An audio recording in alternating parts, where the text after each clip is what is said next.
سورة ياسين آية بسبع نورا فلال.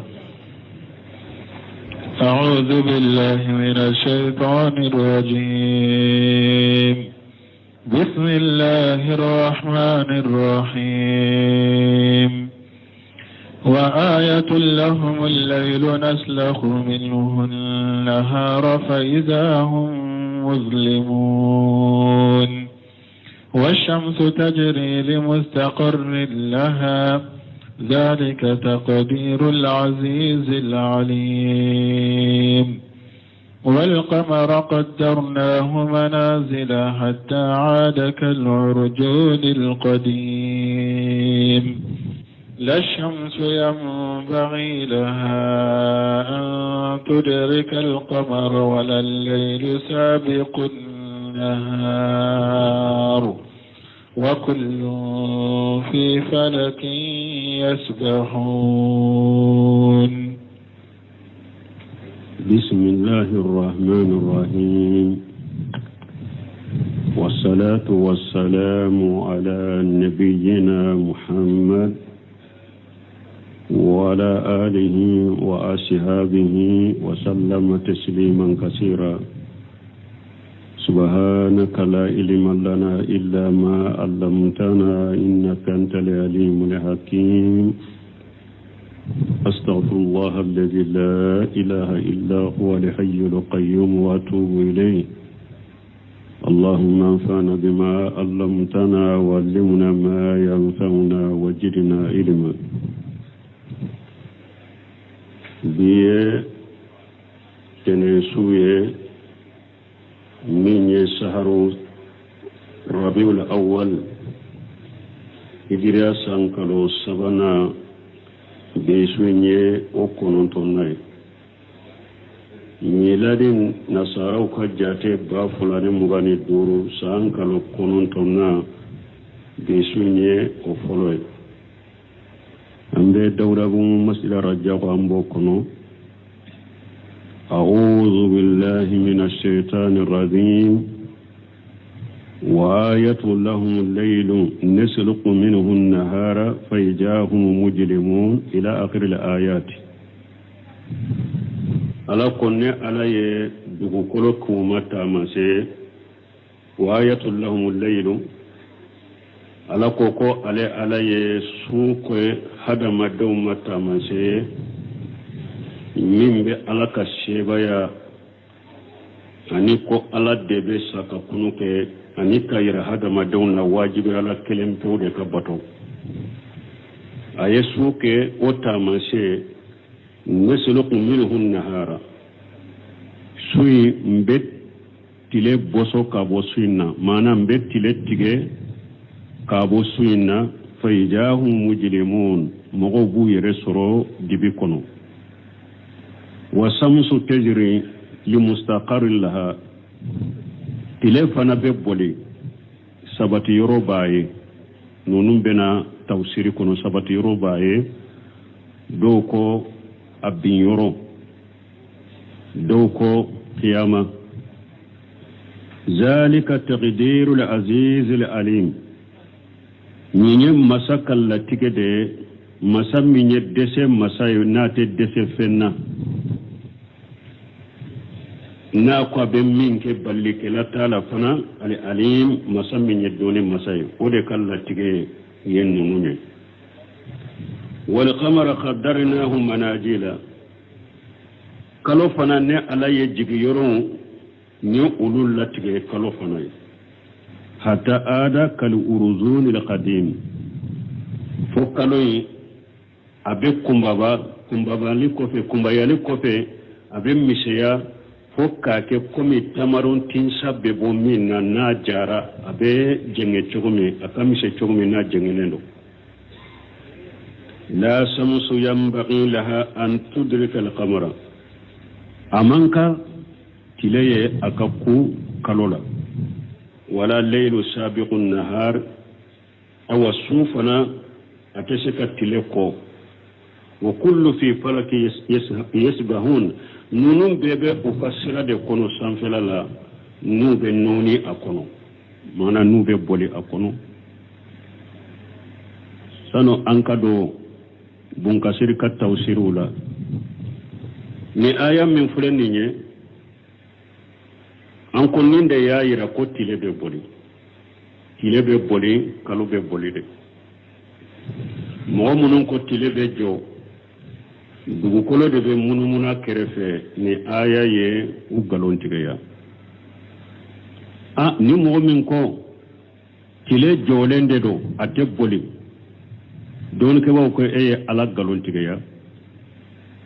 o bi kafiriya yire ni mo ko tile be jode ko ala galon tigaya o kuma bi kafiriya yire de ibn Baz rahimahullah ayo fa ko ni mo ko tile be joda te boli akoye ala ka aya galon tigaya ibe kafiriya ni arabiul madighaliya nyogona fo alladina daima tumamu nyinin kara ko do ko tilebe jode dugukolo de be munumunu ko ayi ko ala ko wasamusu teziri li mustaqarri laha ko tilebe polide ni mo ko tilebe jo anode la ye ala galon tige ya ibe kafiriya bo ulu ye min sabati ulu ko dugukolo te munumunu lezina daima abe ulu bolo dugukolo te munumunu o yu kadella ke monye Allahu alladhi ja'ala lakum al-arda qarara wala ko qur'ana kun ala de masaye na ye dugukolo ka uma sabati yoro na sabati lendo ulu ko dugukolo sabati lendo do ko ate munumunu munum ben ninka ko dugukolo te munumunu asabati lendo do bombaji bodeka no shemina rahimahullah le bodeka dugukolo te munumunu lejina daima bodeka dugukolo te munumunu Sheikh Albani ale ko dugukolo be munumunu mais nunu ne ko qur'ana aya fule dugukolo mununu na munumunu bali ko aya mana qur'ana kono aya jele mana qur'ana kono ka jeya ye ko dugukolo be munumunu aya ma jeya nye fana ko dugukolo sabati len qur'ana ye koriya wude ke be profitera mustahidu be ye profitera ki ka delila bo qur'ana ka koriya nunu ndela aye koriya mununke Sheikh Albani yo defo ako qur'ana aya ye koriya wude ke qur'ana aya jelente ko dugukolo te munumunu mais aya be koriya de ke qur'ana aya ye korade aya do ye koriya ke ko be sabati aya do be koriya ke ko be munumunu Sheikh Albani be munun na munun ko dugukolo be munumunu ale ko be munumunu ale ya kadelata isara jumana an ko lejina daima bunu seminu nunu bombay nunu ulu yukaddellaka isara aya isara jumala aya jumanka koriya ma ko dugukolo be sabati Allahu alladhi ja'ala lakum al-arda qarara ulu yukaddellaka nin koriya la ko dugukolo be sabati Sheikh Albani fana ye akaddelata koriya do la Qur'an aya koriya la ko dugukolo be munumunu ni aya men ni aya la ya tan ni aya la chogori koriya la chogomi ibe sagifa katafo kofe kuno anye dersu ta yoromi wa ayatul lahum al-ardu al-maytatu ahyaynaha katani yoro la de fokana ni alako wa kullu fi falaki yasbahun aya famu bo albani ko kullu min fulani nye akon min bata de pe wa ayatul lahum al-arda ni alako le dugu kolo kuma tamanse ko wala وكل في فلك يسبحون أكون آية لبنيا إلى كاتا دكولو لاو كلو إيوا كيرو كوني بيبوي بولي كوني بيبوي بولي كل ما بيدتا شغل بانك فناي أكاد دلتا ني إسارة دلا ني كوريا دلا كوني ألاكو آية لهم الأرض آية لبن كما لبن ناكو وكل في فلك يسبحون ko ala ya yira kullu abata depuis dugukolo nyoro de la fuya dugukolo tile wo ewa kalo ko ala ko bebe munumunu ni bebe boli ni bembe munumunu bebe boli ka sira de kono donc ale fana ye akade lata ni isara la men nin ko fe akomme akoni mugo min ko dugukolo te munumunu jalagi taka akoni mugo min fana ko abe munumunu jalagi taka akelen kele yi kadde lata qur'ana aya do ka koreya la de la jele manawla ni min ko ate munumunu jalagitaka ni min ko abe munumunu jalagitaka Cheikh Albani yo odefo voilà mais do de la ka ko bombaji ko ni mo min ko dugu kolo be munumunu ko ye kafiriye akolla bombaji re bora kanya na mayala ko jaga ko amu fo mo ale ma ko ni mo min ko dugu kolo be munumunu ye kafiriye ko de mo fo de ale ko de ni mo min ko tilebe jo ate bole e kafiriye parce que yala galontiga ya ale ko de ni mo min ko tilebe jo da te bole e ala galontiga ya ko ebe kafiriya ko min ni mo min ko dugu kolo be munumunu ko ale mo kafiriya fo de donc mo ko famu bo doni ka ba wi kafira ko yoromi ni mo min ko tilebe jode ate bole e ala de galontiga ya ni mo min ya ala galontiga ya e qur'ana galontiga e munye e kafiri de wala me dugu kolo munumunu yorote de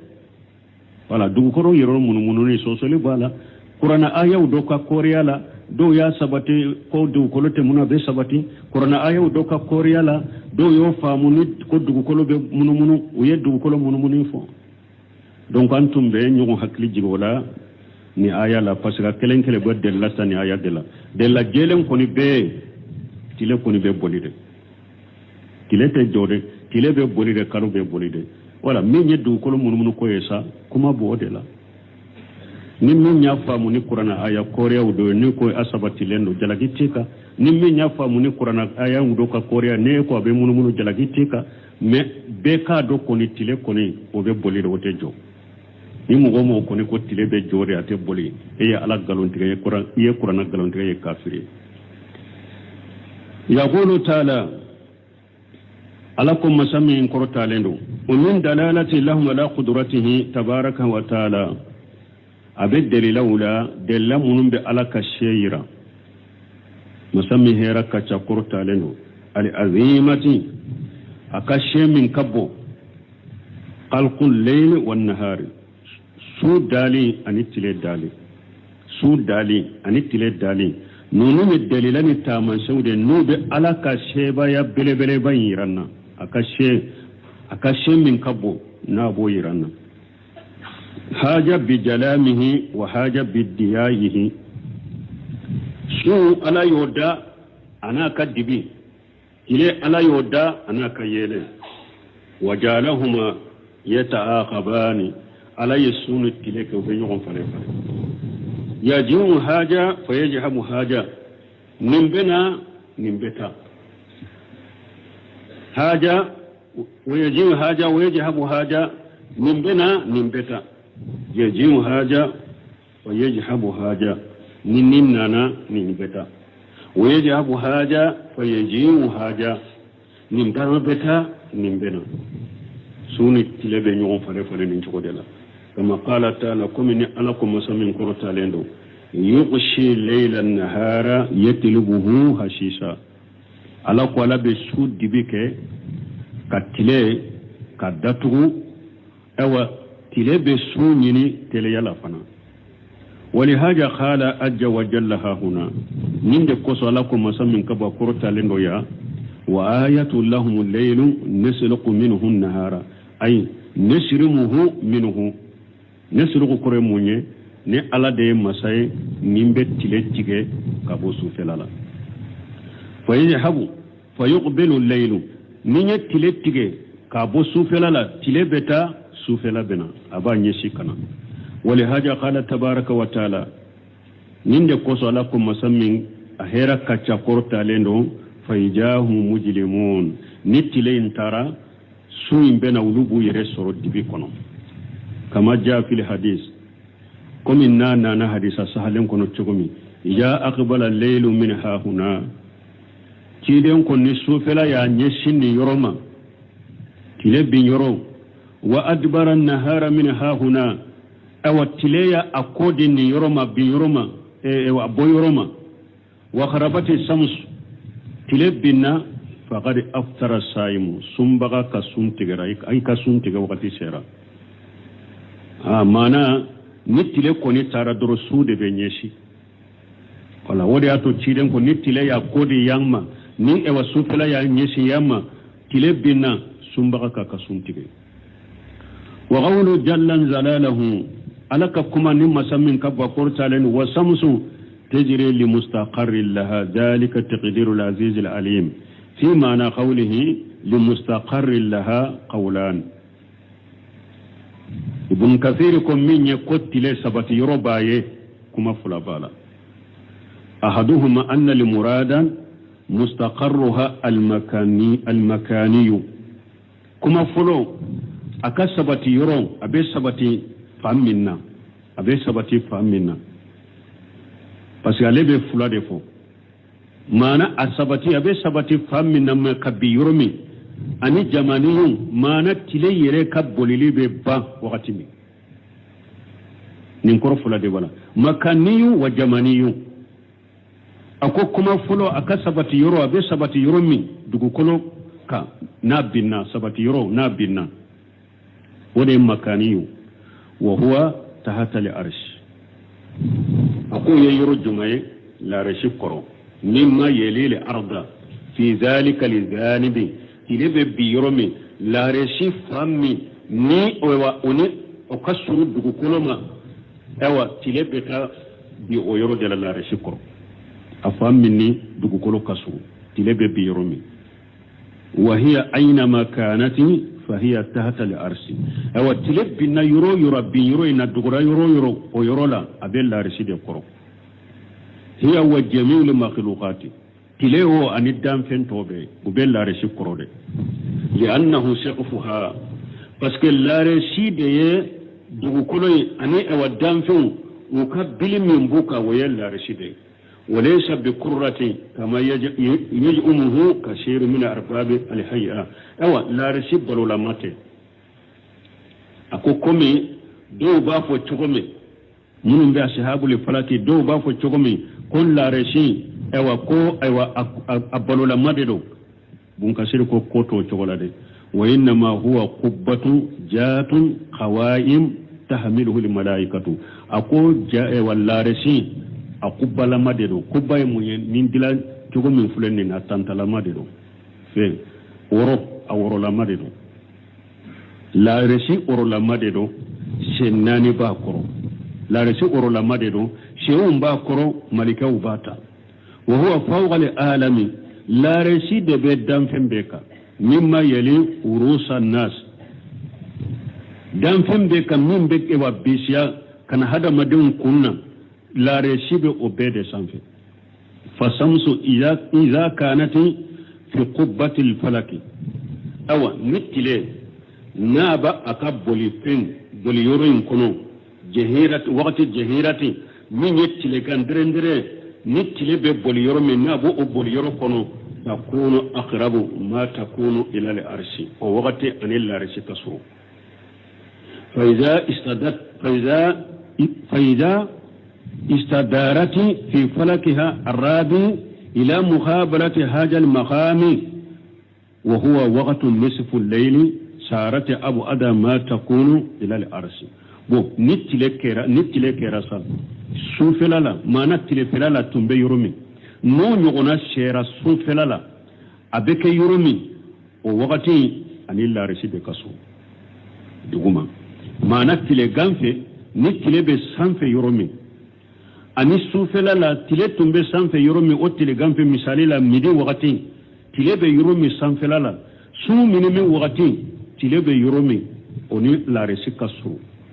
kateme tile gampe tumbe yoromi fahina is wa wakati tesijudu tile be sujudu bi wa testa'azinu fi tului abe je nyini alafe bolela كما جاءت بذلك على أحاديث كم حديثنا نقول لكم حديث الجمعة أن أبي جار رضي الله عنه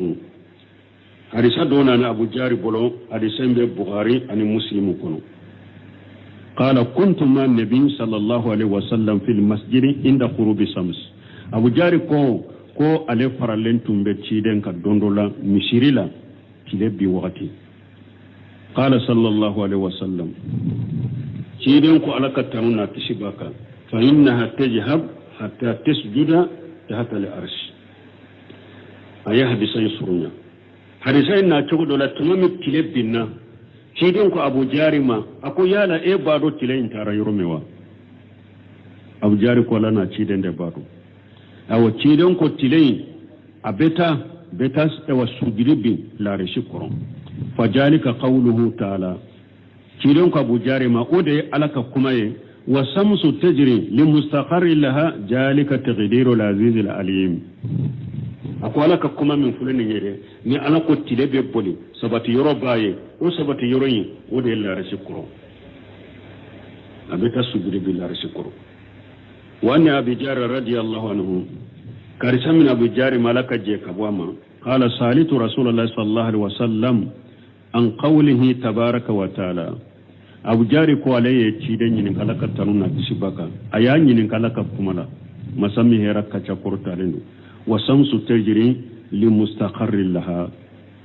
ko ale ko ci demma ala ko tile be boli sabati yoro baye sabati yoro nya yoro jumai qala sallallahu alaihi wasallam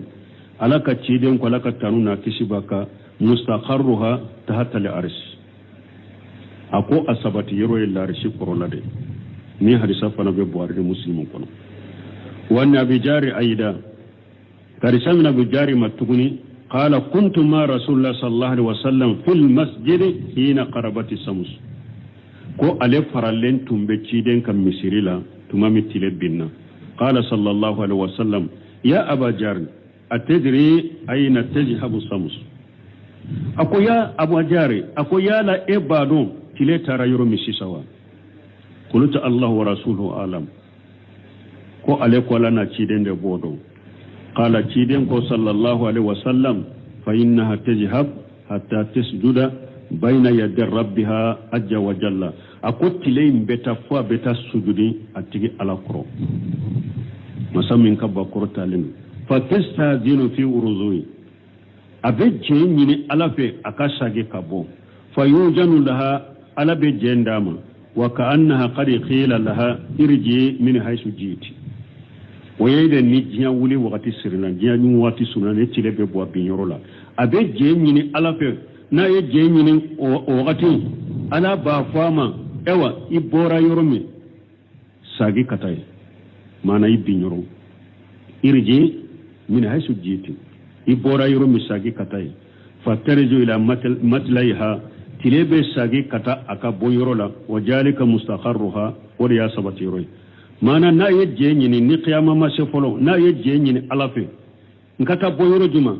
cide ala ba foye i bora yoro mi ta boye o ye tile boyoro i bora yoro mi ta boye me jiya ni jiya wuli surunyana ni jiya wuli ta masero ni tile kabo tile binna no wakati sera ala ba fo i binna yoro mi ta boye me no o ma shala ba fo i bora yoro mi ta boye tile be ta bo boyoro la donc ciden ko kode sabati nyoro yi summa qara wa samsu tajri li mustaqarri laha o ko to ciden ni aya kala wa khila li muradu bi qawlihi li mustaqarri laha huwa intihau shayriha harisa kuma fulan mana harisa mbe makani udeka abin yoro du kolon ewa yoro la na be yoro mi donc na ka ewa bolibe ba yoro mi donc mustaqarru lal makani بولي بايورمي وهو خيط ارتفاعها في السماء في شيء وهو أوجها ثم خيط انقفاضها في الستاء وهو الحديد دوكو أبانيورون ما نتلف نتلف كروتالا كتا سنفي أتتم يورم من كنابة الداي تلما فلالا وهو أوجها كريموني لغلا mana o wakati ani dugukolo kajja o wakati tile ni dugukolo kajja wakati mi tile beta fo sanfe tile gamfe fo beta sanfe kata ewa kajjanya ka mabo dugukolo la abe mabo dugukolo la kata yoro janna o wakati de la katame wakati be donc o de sabati yoro yini summa khayatu inqifadiha fi sitai o ko fe nene fanala tilebe jigi kusobe wa huwa alhadidu ubafo de mahadidu kore munye maana min fanani dugukolo kaso maana ayan nin famu makaniu mustakharu hakuma ewa makaniu kuma wore min forala do ko mana tile ganfe minye ewa ogatini kinai tilema fela ni tile beta fo sampe abeta yoro mi sampe tilema fela la nene wakati ateta yoro la donc ko ata ewa asabati yoro nye munye tilema fela abeta fo yoro jammi na sampe ni abe daye na tete moka ko ode sabati yoro yimo bon nene fanala abe jigi kana abe surunya dugu koloma o wakati bafo al hadidu wakati la ko wakati fanada ni dugu kolo kasuru kateme wakati beka ko sabati yoro nyo ode hadidu fana lugala maana surunyali min kasuru dugu koloma wal qawlu sani wala kuma folo banaya kuma folo na kulli mustakhari laha al makaniyu maana tilebi yoro ubi adanyoro sape tilema felala ani adanyoro ewa kana duguma nene wakati la ni makaniyu ni kuma fulay wal qawlu sani kuma fulana anna al muradan bi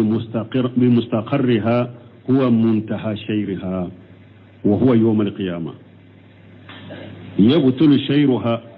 wa taskun harakatuha wa tukawwaru wa yantahi haja al alam ila qayatihi kuma fulana ko tile sabati yore jumai tile kabolili yere beba to wakati mi waye yawmal qiyamah do ni tiya wulila tile kaboli danye waye tile be boy tile be sabati atela ma tuguni mana tile be fara nyogonka ka boye pew waye tiya danye foite tuguni waye tiya danye waye tiya bani tile bobo ida samusu ku wirat waye zanuzumun kadarat wati bin alabe tile nkuru dolon ubebe kari kaboy alabe tile kuru tawsirikala ba fala ba fili baji kono waye tile ka ko banne tile boni la binni waya ka ko banne pe waye jinya yere danye pe jinya ko banna wa haja huwa mustaqarruha jamaniyu awa tile dan wakati awa abe ba pe wakati ni binyoro inte ban wakati ko oyode jinya banna pe waye tile ka ko banne ko do ko mustaqar ko oyode li mustaqar laha ko do ko kuma fulana do ko odedo qala qatadatu li mustaqar laha ay li waqtiha wa li ajaliha la ta'uduhu ko ewa aka waqti ana kan lajali ateteme waqti minka ateteme lajali minka wa ghila al murad do ko lanyini annaha tantakhilu fi mataliha shayfiyati ila muddati la tajidu alaiha doko sabati yoro nye munye ko tilebe yelema minke aboli shirawula abe yelema minka aboli shirawula tilema filaw waqti wala ila muddati la tajidu alaiha fukata waqti mi ni foite fara oka summa tantaqilu fi matali sittai bo nitilema filaka boli yoro banna abe sagi kabbo ula kata nene wati kaboli yorula ila muddati la tajidu alaiha fukata waqti min nene fana kaboli yorun mu ute jidi oka fukata ulu fana dama wa yurwa haja an abdullah ibn amri radiyallahu anhuma nin kuma min fulani be min mafula kabo abdullah ibn amri ibn asibro alaka je kabu fula be ma donc nin kuma fula de be li mustaqarri laha jamani wal makani mais anko bino sheminu ya fo muqaddimat at-tafsir la akoni aya fula fora ni kuma fula fora ube kuma saba no fora aya kilen ka tafsir la ni kuma nunun te nyoko nguli aya umbe beta ayan abu beta awatile sabati yoro bala minya bin yoroye sabati yoro bala fana minye ni jiya be bar wayetile ka ko banne mustakhar laha wa qawluhu ta'ala zalika taqdiru al-aziz ay alladhi la yuqalafu wa la yumanu min de masakal latige masami ni ako abe minke foi tesheka asoso ato soso abo kede wala yumanu na ko abe minke bari bagatala na ko be minke soso bagatala ko ninteke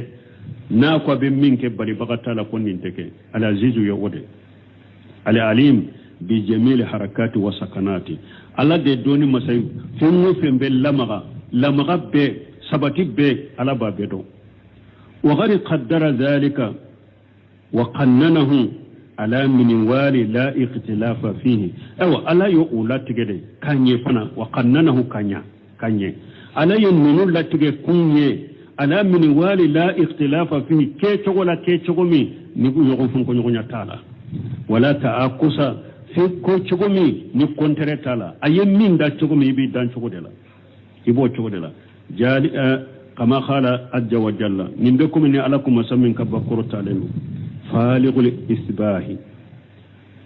ala ko sogomaci bagay alade ka duguje bagay alade wajala layla sakana alade masay ka suke sabati yore ni danfi umbe sabata kono wa samsa wal qamara husbana katileni e wa kaloke jate ubekenu uye jate ubekeni tileni kalo zalika taqdirul aziz al alim ni masabay masami ni fonte sheka dese masami ni doni masay wode kala tigeni وهكذا ختم آية حميم سجدة بقوله تعالى من تقو كلنا فلا حميم سجدة ألا يوفنا كآية دفني ألا ككم مسامين كرتالين ذلك تقدير العزيز العليم نيم مسكال لتيجي مسامين نفين تشكا دسه مسامين نبي فين بدو ودي لتيجي نونوني ثم قالوا كفي علىكم والقمر قدرناه منازل أي جعلناه يشير شيرا آخر يستدل به على مضيء الشهور أو على قال على يكلفنا دا كلفنا كجيك يروك على كجيك يروك كلولا نكلفنا بتاما نمو بالدليل لكن كلفنا تاما نكلو تمليه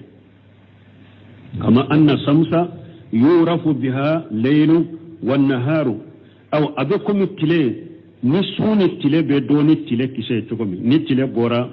ambafu ni dugu jera tile bora ambafu tile andon na tile la ni tile binna ambafu sudo no tewa tile bolina binni de be su ani ewa sufela ani tile fela ambo do ni tile bolina binni wa kama qala ajja wa jalla kumini alakum masamin kabakuru talendu yashalunaka anil ahillati قل هي مواقيت للناس والحج على كو تشيدما وبني نين كالولا كالو تشغو وبني نين كالا افوي كو كالو ادابورا دي كوغاتو دي لا يرا اولا مواقيت للناس كالو وغاتو دي هذا ما دوني والحج اننا باكا هيجو وغاتو يرا اولا ما نسوني تلي دوني تلي دي bon wakati ufana be doni kalo ufana temeli be doni kalode hiju ufana wakati ulu be doni kalode wa qala ta'ala lakum masamin qurtalenu huwa alladhi ja'ala samsa diya ala de masayna yetileke yele wal qamara nura ka wa kalo ke noro akotile yoro la diya parce que tile yele fule aleni kala ya de be nyogon fe noro fule ale fana yele mbala de mais noro yele mimbe ale la kalayata no fe diya ani nuru ninde bu ni nyogonce suno abebe yele li deke abebe yele deke donc metile yele diya kalaya bo no fe kalo noro do ye o fana yele ye me kalayate ale no fe ala ye nimbeke wa qaddarahu manajila aw ala ye jigi yoron latige kalo fana ye litalamu adada sinina wal hisaba pour aka saun jate donu ye pour aka saun ndo unu ye ana yerebe jate mununge sankelen tamena o fana be doni kalode hiju wakati shera musoka idabana jakka bo wakati shera al hisaba nunun be doni kalode wodi ato anko lafu ani dogoya mali de do ani majigi de do ni silamo bake ku ka jate kenin nas yahudani nasara jate nan bake kanka jate silamo shera degerela hari muso ka idaw ewa ka furu wakatu ewa jakabo wakatu ubenni be jate tibabu kalode la ni qataw bele bade fengo fenye bato de ate be hadamaden ko jateta tibabu kalola minye mawaqitul hilali ewa tariqul hilali alhisabul hilali kalota silama be kantu ka jateta wodela aka hiju aka jakabo aka furu wakati aka muso yidawo aka ewa bara jatewo akanka beta alaka kaloni de jatede la nasara utati ka jate ke tibabu ka jate nasara ka jate o ye yahudi Allah dagade haramu silamiya sare la yahudi Allah dagade to imal la silamiya ma nilla fute ani doya mali ani yere bila tumami kafiru nana ka silama jamanon coloniser wodi aka ire silamaw bo u ka kalo jate u ka jate do silamaw ko silamaw fana be jate kan do wute hari ewa silamiya kalo yere do wute silama kalo yere to do silama kalo be do ka bo do ta do yere silama kalo be wakati jumana ibe silama demmi nyininka yala kalo ewa tile joliye biide silama demmi bese ka joka fuye direct nin kalo tile hakede ni nyaka don mais o jate tibabu jate la dron tibabu kalo a jate munye hari demisen fitini bo fuye nyebalo bade silama bulo ni haramu yalendo do silama ko ka jate kenen nasaro ka jate haramu bolimo silama ko kulu ka fanga soro nimbeka fuite au ka doya mate dugu koloka nasaro jate an ka jate kenen haramu an fule ku ka duma sinu ka samedu munun tate namba ka baro bilu kama ku ke bara bila doyen haramu nasara la dege yahudi Allah dege nu mawlidi min fule ni nu ya ke jamana en kono ka fete ko bara teke haramu yahudi Allah dege nasara la dege nimbe haramu islamiya sari Allah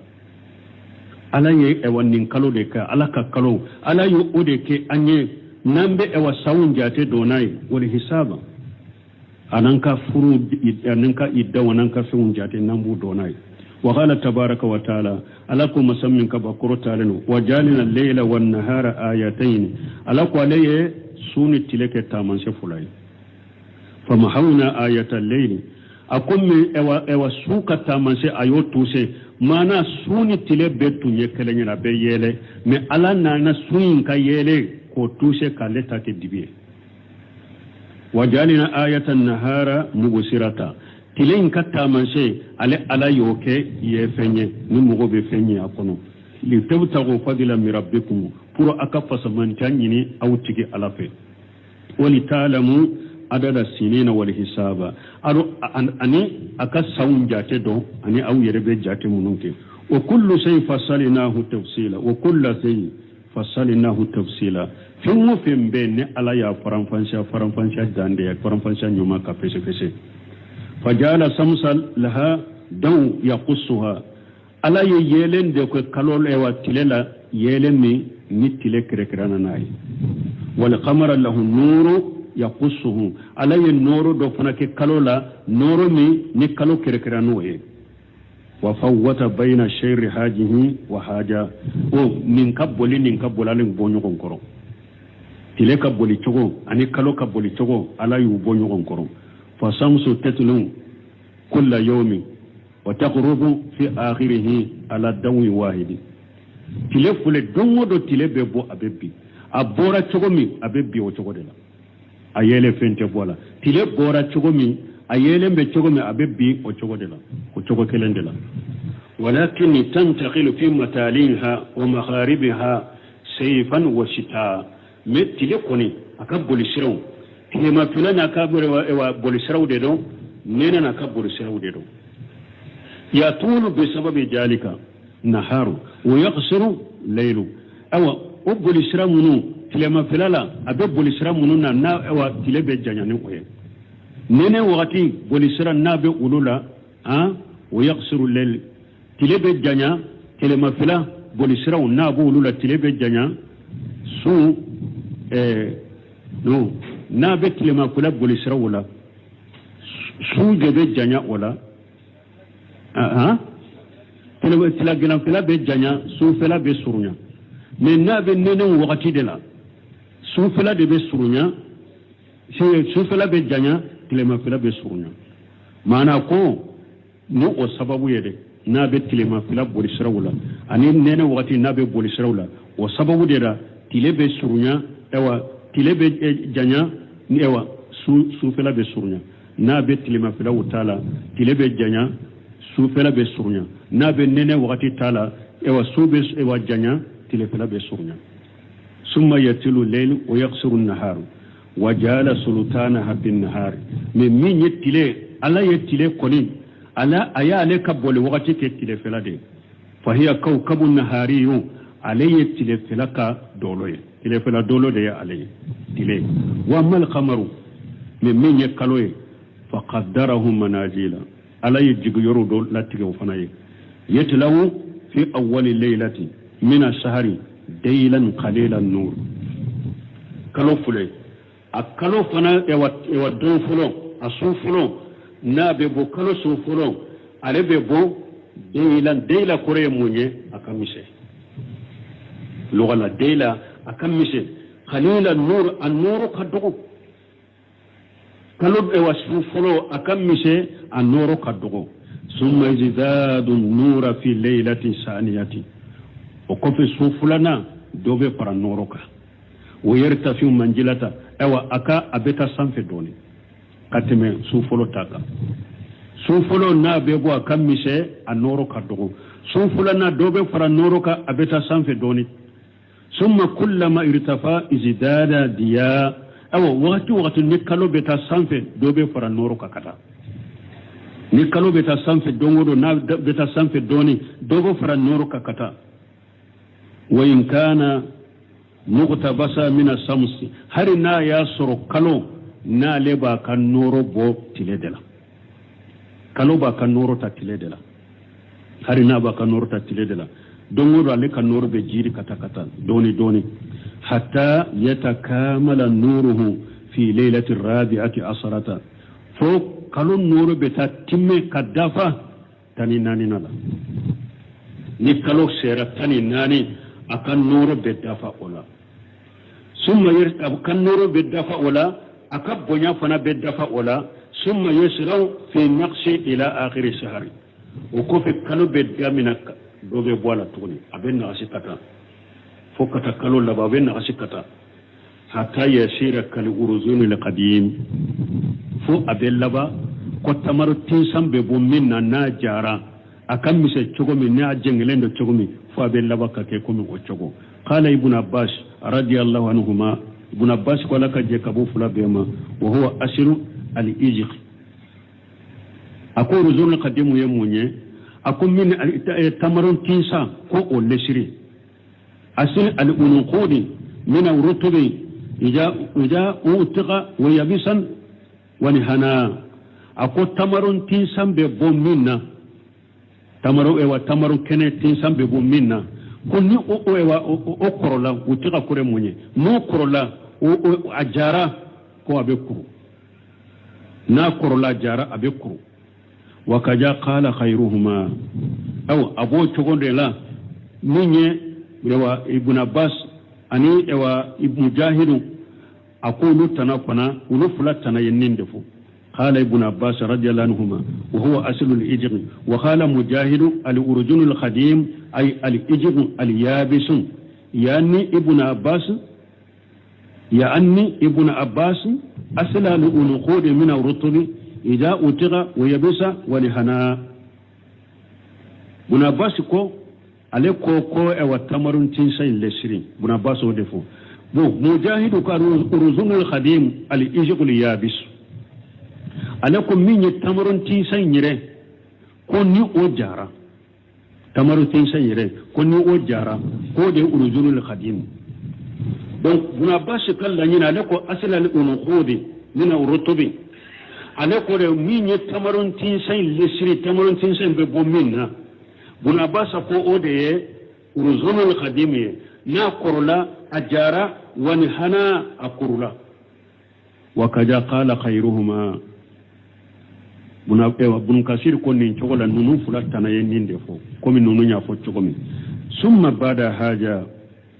يبديه الله تعالى جديدا في أول الشهر الآخر وكفن نكفي نكالو لبا ناكرا نشغلا nin kofe ala be kalo yin bo kuraye abe kalo yin damina ka bo kuraye ewa kalo ewa kalo wore folola wal arabu tusammi kull salasil layali min as-sahar bi ismi bi itibar al-qamar aw arabu fule kalo kata ni kalo ya jora fo kata kalo ba asu saba na temena to do bu bolo ala arabu fo kata kalo sa asu saba to do bu bolo ala fa yusammuna salasal ula qurara kalo ewa susa ewa saba fulo uba folo ma qurara wallawati badaha kalo saba wore mun be o kofe nugula uba fo ma lugula walla kalo su saba wore mun bo kofe su saba wore mun bo kofe uba fo ma nugula wallawati badaha su saba wore mun bo o fana kofe uba fo ma tusu'a li'anna ughurahunna tasi'atu parce que o su saba laba kalo kononto nade do uba fo ma tusu'a su kononto na kalo su kononto nade do wallawati badaha usura awa su saba min bo o fana kofe uba fo ma ko usura li'anna awwaluhunna li'asiratu parce que o su saba yin fana folo ye tannade kalo tannade asu tannade yoye wallawati badaha albidu su munun bo kofe uba fo ma albidu li'anna dawal qamar fihinna ila akhirihinna parce que o su saba kata defi kalo ni ewa abora fo kata bi aka yele ba to godela ba fure ma yamul bidi tani nanina tani sabana tani nanina tani duruna bidu ye nonunde ba fo nonu ma bidu parce que kalo yelen da falende be ola de pina bora fo kata laba walla wati bada hunna durua jamu dar'a وبافما دروا جمع درعا لأن أولهن سود لتأقر القمر في أولهن وبافوا دي ما قدروا جمع درعا مني نجدروكي mais uyo oda ula munna osu ula munna parce que ulu fana ewa kalote bojona su folo be dibide la kalote bojona ulula osu folo be dibide la kalote bojona sani sano kalo kabo dibide be ولياتوا كوما دروا لأن أولهن سود لتأقر القمر في أولهن بس كني أول سو سبعين ونفلو أو كوما سود منفهم في مو بس كلو أو وفلو ولا كلتو ومنه ساعة درعاو وهي التي أراسها أسود درع كوري موني درع كوري موني سو منون دبلن كو سو دبلو uba fo o tusan ko su dibilew parce que o su sabai ewa su folo su dibilen de kale to go jonna su be dibide la sani kalo kapo kun kasiru ko kollu gala ku uba fo satu dara'u wa hiya allati arasuha aswadu ku uba fo ewa ko ba faso dobe uba fo satu dara'u ko arabu bo fo ba doma ko o la nyine munye ba min kun kolo ye fi mai bangi na kunkolo ye fimai donc wala nin tile saban laba min fana fule ni kalo bolo no fulo fimando hukuma droit wa badahunna salasu dulaman awa nin tile saban ni sun saban fana kofe sun saba werebe uba fo lewe ma juluman summa salasu hanadis o kofe sun saba werebe ulu kofe ulu wele hanadis wa salasu adii وثلاث مهيق لإلمهاق القمر أواخر السهر فيهن donc su saba do fana be uba fole ma ko tosheli mana o su saba laba kalon noro be tuse ka boyde pew ulula wa kana abu bedi yunkiru tusu'an wal usra ne abu ubedu laga dona do de do min kalo su saba mi uba fo tusu'ani usra le tumbe ulun nankariya kaja qala fi kitabi qarib al musannaf donc akon nin chogola aka kitabu dobe ayen nunu fola nin chogodela wa qawluhu la samsu yanbaghi la an tadruka al qamar waqti sira wa man benin dafa la samsu yanbaghi laha an tudrika al qamar qala mujahid likulli minhuma hadd لا يؤده ولا يقصر دونه على منك تلي أكاكو كالولا مجاهد كل يني موني تلي دانيرو دي بالا تسكا تيمالا كالو دانيرو دي بالا أتسكا مسوريا نامشي إذا جاء سلطان هاجا جهب هاجا نتلي وقتي نانا كالو وقتي بيتاري وإذا جهب سلطان هاجا جاء سلطان هاجا نين فنك وقتي نانا نين كوقتي بيتاري ولياتو على كو تلي تسكا كالولا بيني كبولي وقتي ديرو تلي وقتي كالو تسكا نواتي لا كالو فنا وقتي تلي تسكا نواتي لا بينا كوقتي ديرو ولا الليل سابق النهار يقول لا ينبغي أمانك فنا إذا كان الليل أن يكون الليل إذا كان الليل أن يكون الليل آخر حتى يكون النهار أو أبو تقوللا نمبي سوفلا ورتسك تقولا فوت تلفلا دي كان فلو سوفلا ورتسك تقولا فوت تلفلا دي كان فالسلطان الشمس بالنهار تلك اوا يورو جمعة تلك وقت الجمعة ويتلفلا دي وسلطان القمر بالليل كلو فنك وقت الجمعة سوفلا ولمانا في حاجة مانا منا أنه لا فترة بين الليل والنهار بل كل منهما يأقب الآخر بلا مهلة ولا تراغي نيايرا كو وقت الشتاء تلني سوفلاتي نين كوني تارا درون نيمبي بلا نولا كافو تلي بيتا فو وقت بدود بيتا كوفي تلي فلا ايوا سوفلا بنا وبي سوفلا بيتا وقت كوفي تلي اي نين كوني تي درون نيمبي وبي نيوغن فري نيتولا وتتكين كابو نيوغنا لأنهما مسقران دائبان يتطلبان طلبا حسيسا parce que nunu fula ufula kolole de do ufula be boli de daima no be nyogo nyini min ka telefona wa qawlu wa kullu fi falaki yasbahuna yani al-layl wan-nahar was-shams wal-qamar kulluhum yasbahuna awa nunu minye su tile kalo su tilefela tile kalo nimbebe boli le ay yaduruna fi falati samai nunum bebe boli sankaba konona la de nunum bebe munu ka boli sankaba konona la bo anko Sheikh Albani ale kule kan nin kullu aya sagi kata fo wa ayatul lahumul arab donc ale ya sagi kata o ma chogomi mana kata ewa dugu kolo ani sufela su ani tilefela ani tile ani kalo nimbebe noni mana nimbebe bode nimbebe munu akashira kono ni ala ya kolo nabe munu kono wala le dugu kolo munu sabati ni aya de ni aya korea ale dugu kolo sabati ninde akonna ya soro ewa ale ni korea min fo ka dugu kolo munu sabati ni nayi no kera chinyai alhamdulillah ni o ma sabati fana ni mugo min ko dugu kolo te ewa munu jela gitika inshallah waqti sera ya subhanaka allahumma rabbana bihamdika ashhadu an la ilaha illa anta astaghfiruka wa atubu ilayk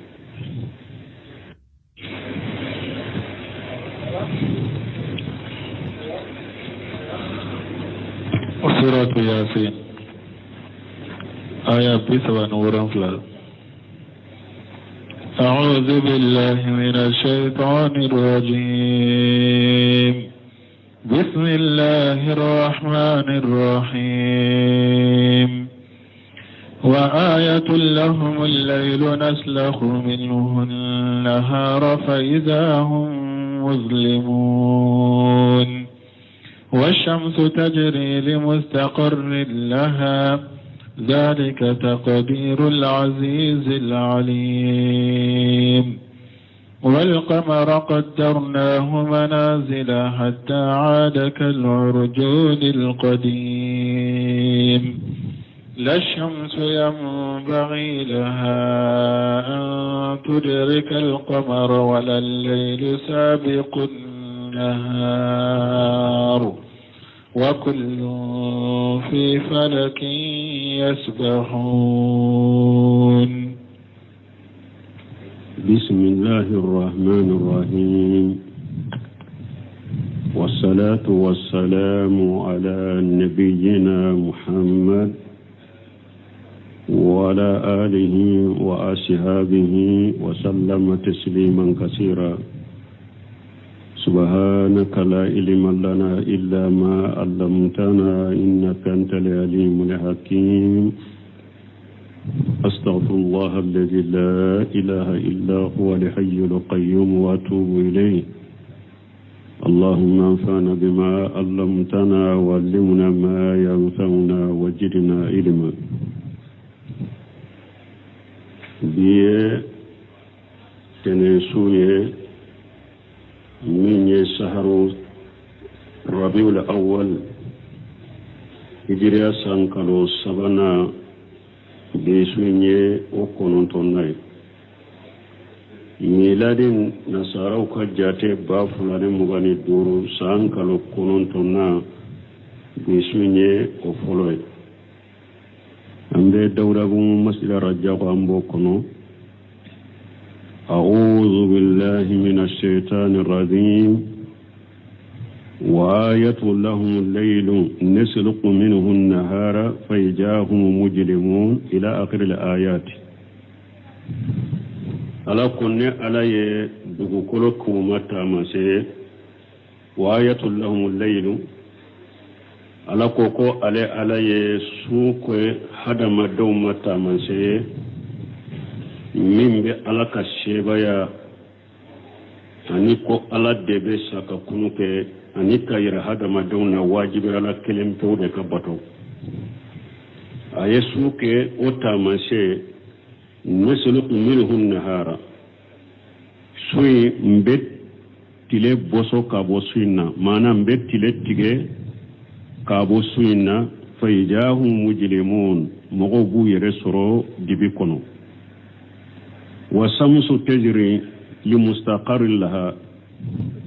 tile fana be boli sabati yoro baye nonum bena tawsiri kono sabati yoro baye doko abin yoro doko qiyama zalika taqdirul azizul alim ñiñe masakal la tigede masammiñe dese masayo naate dese fenna na ko be min ke ballike la taala fana al alim masammiñe done masayo ode kala tige yenno nuñe والقمر قدرناه منازل كلوفنا نه على يجي يرون ني اولول لاتغي كلوفنا حتى آدا كالأرزون القديم فوكالوي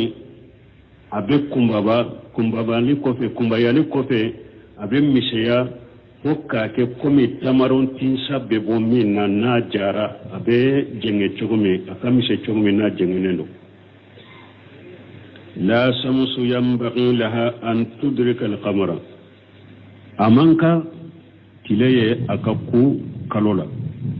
ولا الليل سابق النهار أو الصوفنا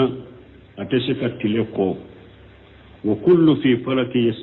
يسبحون نونم بيبي أكسر دي كونو سانفلا لا نوبي نوني أكونو مانا نوبي بولي أكونو سانو أنكادو bunkasir ka tawsirula ni aya min fulani nye an ko ninde yaayira ko tile be boli kalu be boli de mo munun ko tile be jo dugukolo de be munumuna kerefe ni aya ye u galon tigeya ni mo min ko tile jolende do ate boli don ke ko eye ala galon tigeya o bi kafiriya yere ni mo ko tile be jode ko eye ala galon tigeya o kuma bi kafiriya yere de ibn Baz rahimahullah ayo fa ko ni mo ko tile be jode te boli akoye ala ka aya galon tigeya ibe kafiriya ni arabiul madighaliya nyugona fo alladina daima tumamu nyininkara ko do ko kilebe jode dugukolo de be munumunu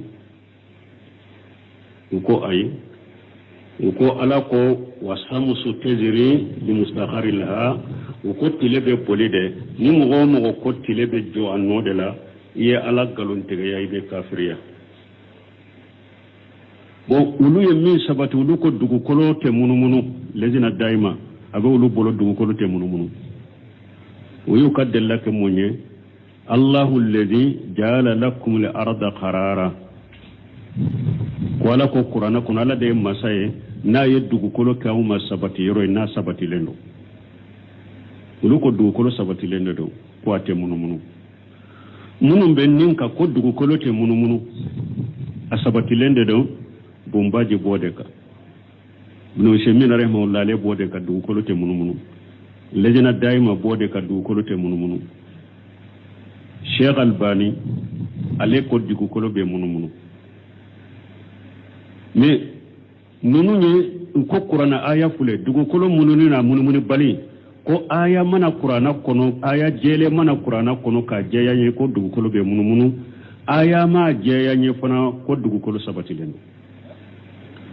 qur'ana ye koriya wude ke be profitera mustahidu be ye profitera ki ka delila bo qur'ana ka koriya nunu de la aye koriya mununke Sheikh Albani yo de fo ako qur'ana aya ye koriya wude ke qur'ana aya jelente ko dugu kolo te munumunu mais aya be koriya de ke qur'ana aya ye korade aya do ye koriya ke ko be sabati aya do be koriya ke ko be munumunu Sheikh Albani be mununa munun ko dugu kolo be munumunu ale ko be munumunu ale ya kaddelata isara jumana an ko lejina daima bunu seminu nonu bombay nonu ulu yukaddellaka isara aya isara jumala aya jumanka koriya ma ko dugu kolo be sabati ha Allahu alladhi ja'ala lakum al-arda qarara ulu yukaddellaka nin koriya la ko dugu kolo be sabati Sheikh Albani fana ye akaddelata koriya do la Qur'an aya koriya la ko dugu kolo be munumunu ni aya men ni aya le ya tan ni aya la chogori koriya la chogomi ibe sagifa katafo kofe kuno anye dersuta yoromi wa ayatul lahum al-ardu limaytatu ahyaynaha katani yoro la de fokana ni alako wa kullu fi falaki yasbahun aya famu bo albani ko kullu min fulani nye akon min bata de pe wa ayatul lahum al-arda ni alako le dugu kolo kuma tamanse ko wala وكل في فلك يسبحون أكون آية لبا يايرا كاتا دوغو كولو لاو كالو ايوا كريرو كوني مبي بولي كوني مبي بولي كو كل مبا بيدتا شيخ الباني فناي اكاد دلاتني اساره دلا نين كوريا دلا كوني الاكو آيات لهم الارض آية لبا كما لبا ناكو كل في فلك يسبحون ko ala yayira kullu abata de dugu kolo nyoro de la fuya dugu kolo tile wo ewa kalo ko ala ko bebe munumunu ni bebe boli ni bembo munumunu ni bebe boli ka sira de kono donc ale fana ye akade lata ni isara la men nin ko fe akomme akoni mugo min ko dugu kolo te munumunu jalagi taka akoni mugo min fana ko abe munumunu jalagi taka akelen kele yika delata qur'ana aya do ka koreya la dela jele manawla nimmin ko ate munumunu jalagitaka nimmin ko abe munumunu jalagitaka Sheikh Albani yo odefo wala mais do della ka ko bombaji ko ni mo min ko dugu kolo be munumunu ko ye kafiriye akolla bombaji rebora kanyana ma yala ko jaga ko amu fo mo koy alemma ko ni mo min ko dugu kolo be munumunu ye kafiriye ko de mo fode ale ko de ni mo min ko tilebe jo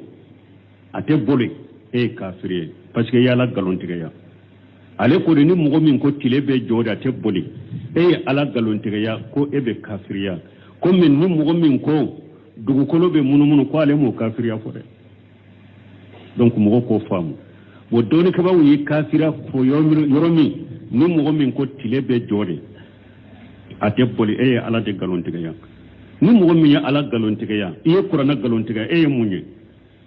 ha e kafiri de wala me dugu koro munumunu yorote de wala dugu koro yoro munumunu ni sosoli wala qur'ana aya do ka koriya la do ya sabati ko dugukolo te muna be sabati korona ayaw do ka koriya la do yo faamu ni ko dugukolo be munu o ye dugukolo munu fo donc antum be ñugo hakli jigola ni aya la parce que kelen kele go de la tani aya de la jelen ko ni be tile ko ni be bolide tile te jode tile be bolide karu be bolide wala min ye dugukolo munu ko yesa kuma bo de la ni min ya faamu ni qur'ana aya korea do ni ko asabati lendo jalagi tika ni min ya faamu ni qur'ana aya do ka korea ne ko be munu jalagi tika me be ka do ko ni tile ko ni o be bolide wote jo ni mo ko ni ko tile be jode ate boli e ya ala galontige qur'ana galontige ye kafiri yaqulu ta'ala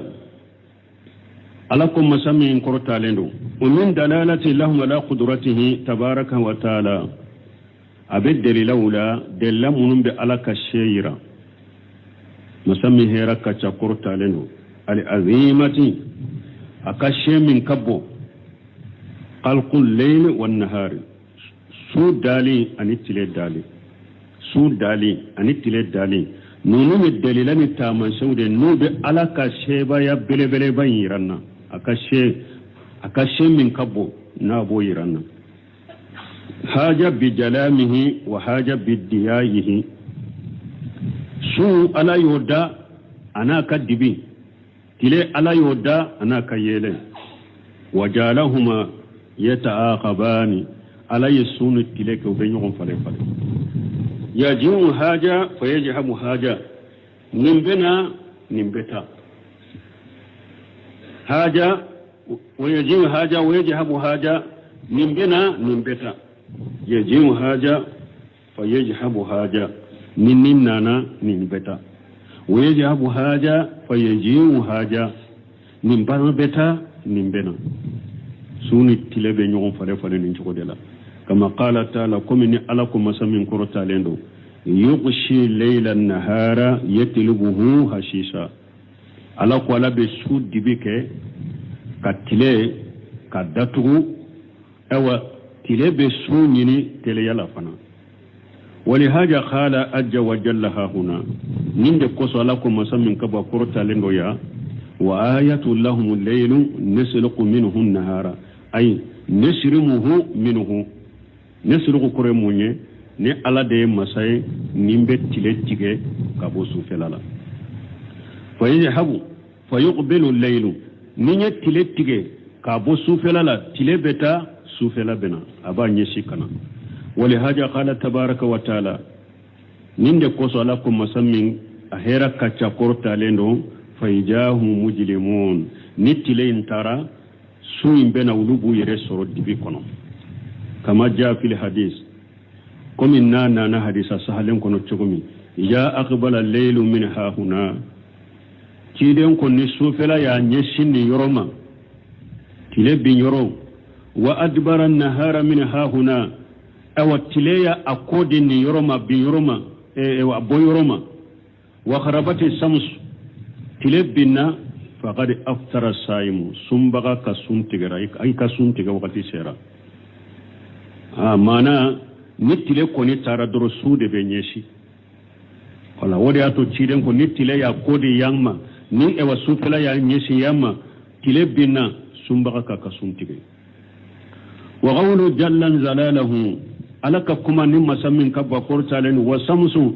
tajri li mustaqarrin laha dhalika taqdirul aziz al alim fi ma'na qawlihi li mustaqarrin laha qawlan ibn kathir ko min yakottile sabati yorobaye kuma fulabala ahaduhuma anna li muradan mustaqarruha al makani kuma fulo akasabati yoro abe sabati faminna parce que alebe fulade fo mana asabati abe sabati faminna ma kabi yoromi ani jamaniyun mana tile yere ka bolili be ba wakati mi nin koro fula de wala makaniyu wa jamaniyu